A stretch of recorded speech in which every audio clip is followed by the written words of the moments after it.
আজকে বানাবো লোটে মাছের ফিশ ফ্রাই রেসিপি।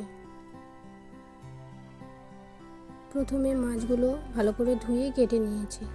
এরপর আদা রসুন বাটা, লঙ্কা গুঁড়ো, হলুদ গুঁড়ো, জিরে, ধনে, পরিমাণ মতো লবণ, সয়া সস, টমেটো সস ও অল্প লেবুর রস দিয়ে ভালো করে মাখিয়ে ম্যারিনেট করে রেখে দেবো 4 থেকে 5 মিনিট। এরপর একটা বাটিতে অল্প একটু ময়দা, কর্নফ্লাওয়ার মিশিয়ে নিলাম। এরপর মাছগুলো ওর মধ্যে দিয়ে কোটিং করে রেখে দিচ্ছি। ওই বাটিতে অল্প একটু জল দিয়ে ব্যাটার বানিয়ে নিয়েছি।